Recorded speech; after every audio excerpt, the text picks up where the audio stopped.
আরজিকর কাণ্ডে যেভাবে রাজ্যের মুখ্যমন্ত্রীর ভূমিকা দেখা যাচ্ছে তাতে এই রাজ্যে সরকার বিরোধী একটি জনগোষ্ঠী তৈরি হচ্ছে। কারণ সরকার যেভাবে আরজিকর নিয়ে লুকোতে চাইছে বিষয়বস্তুগুলো, তাতে সম্পূর্ণভাবে বোঝা যাচ্ছে যে সরকারের মদতে রয়েছে এতে। আজ উত্তর দিনাজপুরে এসে এমনই মন্তব্য করলেন শান্তনু ঠাকুর। অল ইন্ডিয়া মতুয়া মহাসংঘের উত্তর দিনাজপুর জেলা কমিটির আহ্বানে রায়গঞ্জে অনুষ্ঠিত হয় প্রভূত মতুয়া সম্মেলন এবং গুণীজন সংবর্ধনা। এদিন রায়গঞ্জের ইনস্টিটিউট প্রাঙ্গণে এই কর্মসূচির আয়োজন করা হয়, যেখানে উপস্থিত হন অল ইন্ডিয়া মতুয়া মহাসংঘের সংঘাতী প্রতি তথা কেন্দ্রীয় জাহাজ প্রতিমন্ত্রী শান্তনু ঠাকুর এবং অল ইন্ডিয়া মতুয়া মাতৃসেনার সভানেত্রী সোমা ঠাকুর। এই অনুষ্ঠানটিকে ঘিরে মেতে ওঠেন জেলার মতুয়া সম্প্রদায়ের মানুষজন। এদিন সংবাদ মাধ্যমের মুখোমুখি হয়ে আরজিকর কাণ্ড নিয়ে সরব হন জাহাজ প্রতিমন্ত্রী শান্তনু ঠাকুর। তিনি জানান, সরকার যেভাবে সব বিষয়বস্তু লুকোতে চাইছে তাতে মদত আছে এই রাজ্য সরকারের। এছাড়াও আরও একটি বিস্ফোরক অভিযোগ এনেছেন তিনি। আমাদের মতুয়াদের এখানে সম্বর্ধনা একটা সভা আমার উপলক্ষে রেখেছেন, তো সেই সম্বর্ধনা সভাতে কারণ অনেকদিন উত্তরবঙ্গে আসা হয়নি, এখানের মতুয়াদের সম্পর্কে আমার বিশেষভাবে জানা দরকার। ভোটের পরে তাদের উপরে যেভাবে সমস্যা তৈরি করেছে সেই বিষয়গুলো আমাদের শোনা দরকার, জানা দরকার। বিশেষভাবে উত্তরবঙ্গের মতুয়াদের জন্যই আমার আসা। রাজ্যের ভূমিকা নিয়ে কি বলবেন এই যে আরজিকর কাণ্ড? আজকে তো এটা রাজ্যের বিষয় নিয়ে আলোচনার জায়গা নয়, তো তবুও বলবো যে সরকারের যে মুভমেন্ট, সেই মুভমেন্টে মুখ্যমন্ত্রীর যে মুভমেন্ট, সেই মুভমেন্টে একটা সরকার বিরোধী বিরাটভাবে মানে জনগোষ্ঠী তৈরি হচ্ছে।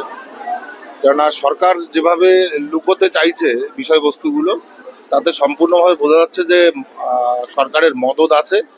বিশেষ করে আমরা যেটা শুনতে পেরেছি যে ডুপ্লিকেট ড্রাগস যেগুলো ওখানে দেওয়া হতো, তার প্রতিবাদেই অভয়া সোচ্চার ছিলেন।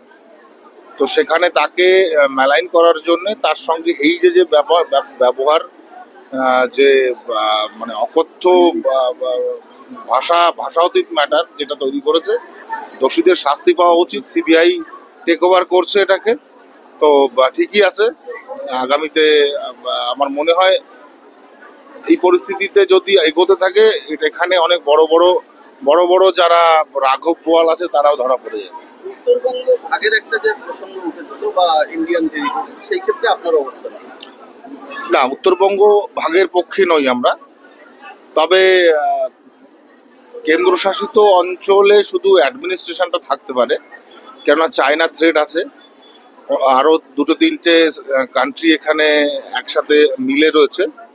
তো সেন্ট্রাল গভর্নমেন্টের অ্যাডমিনিস্ট্রেশন যদি সেন্ট্রাল গভর্নমেন্টের হাতে থাকে, তো এলাকাটা আরও বেশি সুরক্ষিত থাকবে। বিশেষ করে শিলিগুড়ি জোনটা অত্যন্ত একটা কঠিন পরিস্থিতি জায়গাতে থাকে এবং ওয়েস্ট বেঙ্গলের ক্যাপিটাল থেকে অনেক দূরে। অতএব ওয়েস্ট বেঙ্গল গভর্নমেন্ট এটাকে কতটুকু সুরক্ষা দেওয়ার আয়তায় রাখতে পারবে, সেটা নিয়ে একটা কোশ্চেন থাকে সবসময়। চায়না অত্যন্ত কাছে হয়ে যায় আমাদের ক্যাপিটালের থেকে, ওয়েস্ট বেঙ্গল ক্যাপিটালের থেকে।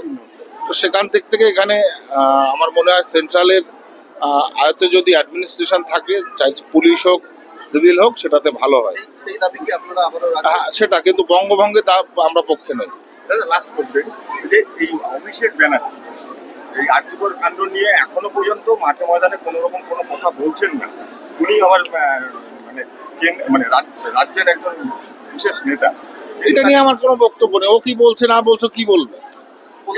ওর বলার বক্তব্য নেই। ও তো বুঝতে পারছে, ও নিজেও বুঝতে পারছে যে ওর সরকার এর সঙ্গে জড়িত আছে।